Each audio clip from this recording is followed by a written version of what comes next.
सच्चाई है कि आर्थिक तूफान आने वाला है। इस बार गले नहीं लगेंगे, इस बार नए टैरिफ लगाएंगे। जूं तक नहीं निकली, आज तक गायब है। जनता का ध्यान वहां ना चला जाए तो पार्लियामेंट में 2 दिन ड्रामा चलाया, चुप, एक शब्द नहीं निकलता मुंह से। कहां गई 56 इंच की छाती? बीजेपी ने लोकसभा में वक्फ बिल पास किया। वक्फ बिल फ्रीडम ऑफ रिलीजन पर आक्रमण है। सिख भाई हैं, आपके पास भी आएंगे, तो आप ये मत सोचिए कि ये आप पर आक्रमण नहीं है, और ये एंटी कॉन्स्टिट्यूशन है और anti freedom of religion act है, और ये देश के सब लोगों को मालूम होना चाहिए। उनके मंदिर में जाने के बाद बीजेपी के नेताओं ने मंदिर को साफ करवाया, धुलवाया।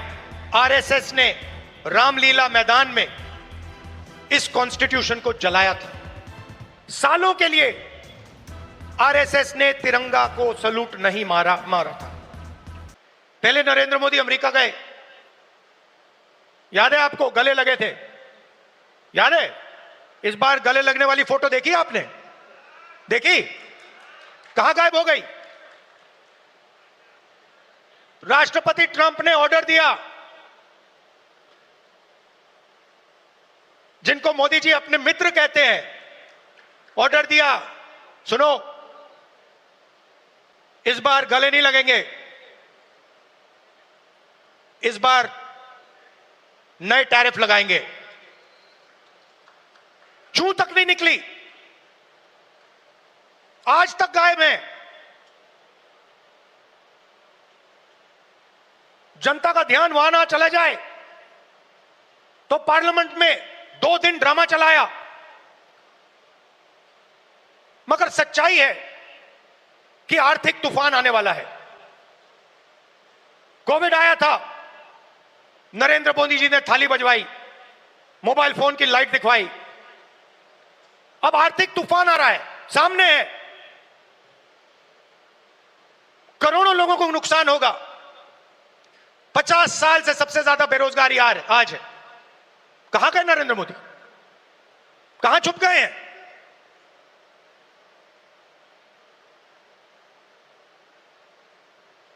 बांग्लादेश का राष्ट्रपति उल्टा बयान देता है और नरेंद्र मोदी जी उसके साथ बैठे हुए हैं, चुप, एक शब्द नहीं निकलता मुंह से। कहां गई 56 इंच की छाती?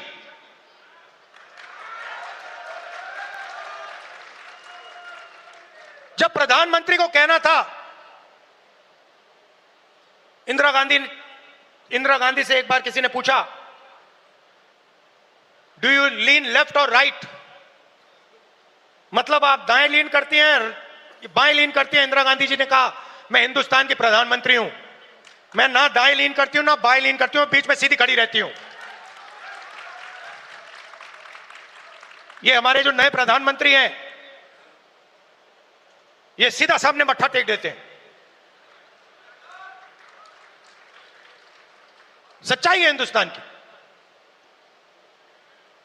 और विचारधारा की लड़ाई है।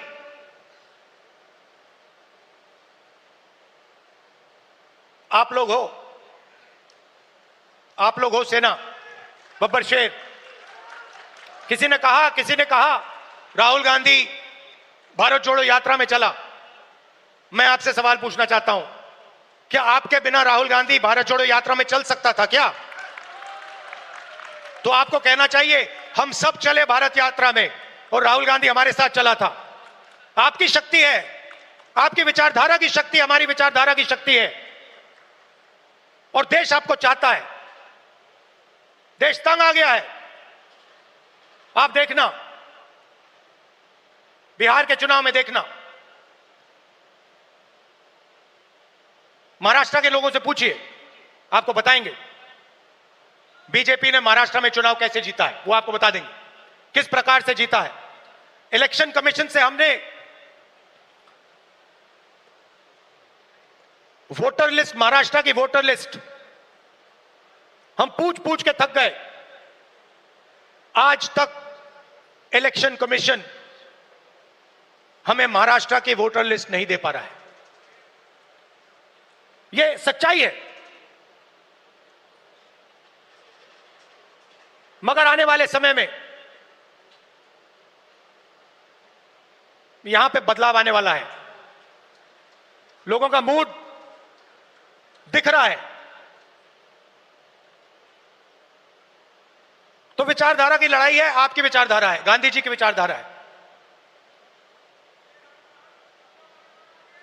क्या फर्क है इसमें और आरएसएस की विचारधारा में?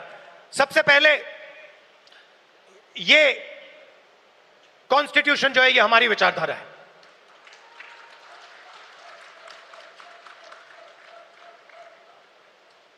इसमें गांधी जी की, अंबेडकर जी की, पटेल जी की, बुद्ध भगवान की, नारायण गुरु जी की, गुरु नानक जी की, कबीर जी की, बसवन्ना जी की विचारधारा है।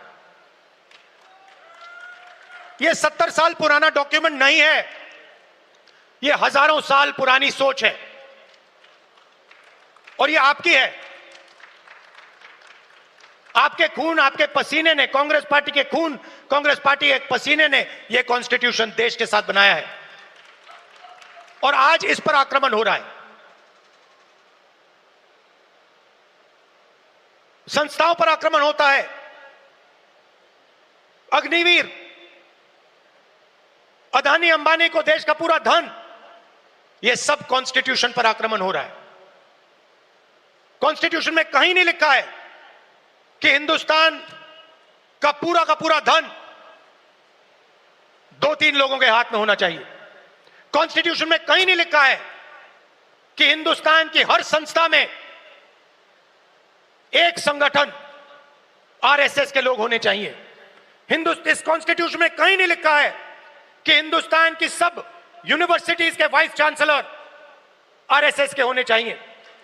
इस कॉन्स्टिट्यूशन में कहीं नहीं लिखा है कि हिंदुस्तान की दूसरी भाषाओं को, तमिल को, बंगाली को दबाया जाना चाहिए। कहीं नहीं लिखा है। मगर आरएसएस और बीजेपी रोज इस कॉन्स्टिट्यूशन पर आक्रमण कर रहे हैं और इनको सिर्फ कांग्रेस पार्टी रोक सकती है, बाकी पार्टियां नहीं रोक सकती हैं। आप देखना, क्योंकि यह विचारधारा की लड़ाई है। जिस पार्टी के पास विचारधारा नहीं है, क्लैरिटी नहीं है, वो बीजेपी आरएसएस के सामने नहीं खड़ी हो सकती। जिस पार्टी के पास विचारधारा है वो ही आरएसएस और बीजेपी का मुकाबला कर सकती है और वो ही आरएसएस और बीजेपी को हराएगी। और आजादी से पहले एक बात याद रखिए, भूलिए मत, आजादी में हम सिर्फ अंग्रेजों से नहीं लड़े थे। हम अंग्रेज और आरएसएस की विचारधारा के खिलाफ लड़े थे।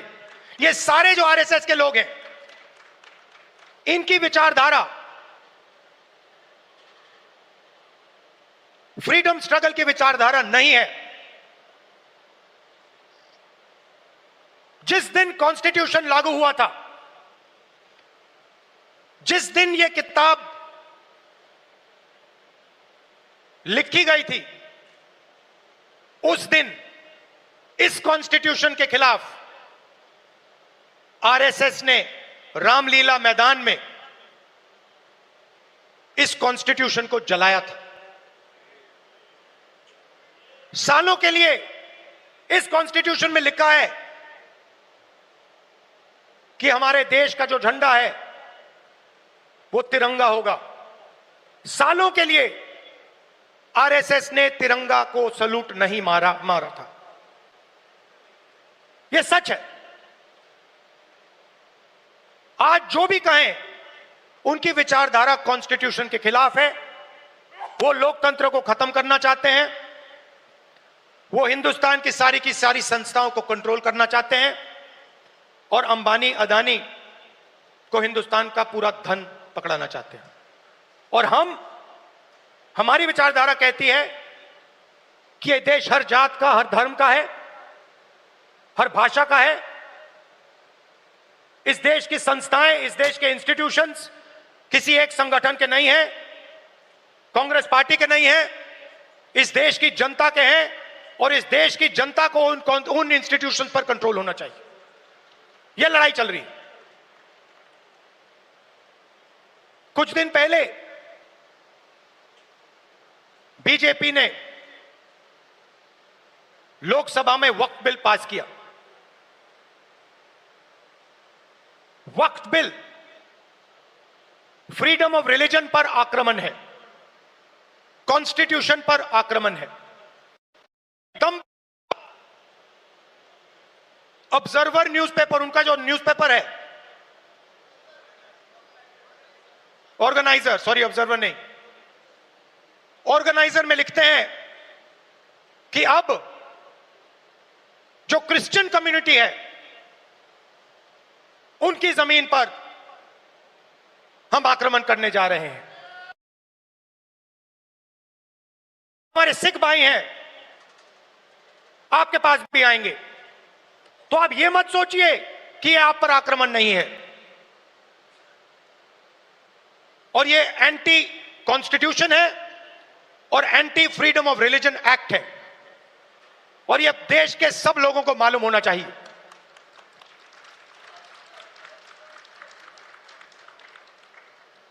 तो हम चाहते हैं कि हर कम्युनिटी, हर धर्म, हर भाषा को इस देश में इज्जत मिले, रिस्पेक्ट मिले, जगह मिले। हम चाहते हैं कि यह देश सब लोगों का हो और हर धर्म, हर जात, हर भाषा को इस देश से फायदा मिले। यहां पीछे जूली जी हैं, कहां हैं आप? जूली जी कहां हैं? जूली जी राज टिकाराम जूली जी कहां है भाई? हाँ, जूली बुलाइए उनको। अच्छा, टिकाराम जूली हमारे सीएलपी हैं, राजस्थान के, दलित हैं, मंदिर गए थे। उनके मंदिर में जाने के बाद बीजेपी के नेताओं ने मंदिर को साफ करवाया, धुलवाया, और वो अपने आप को हिंदू कहते हैं। एक दलित व्यक्ति को मंदिर में जाने का अधिकार नहीं देते हैं, और जब जाता है तो फिर मंदिर को धुलवाते हैं। ये हमारा धर्म नहीं है, ये हमारा धर्म नहीं है। हम भी अपने आप को हिंदू कहलाते हैं, मगर ये हमारा धर्म नहीं है। हमारा धर्म वो है जो हर व्यक्ति का आदर करता है, हर व्यक्ति को रिस्पेक्ट देता है। खबरों में बने रहने के लिए फोरम 4 को सब्सक्राइब करें और नोटिफिकेशन पाने के लिए बेल आइकन दबाएं।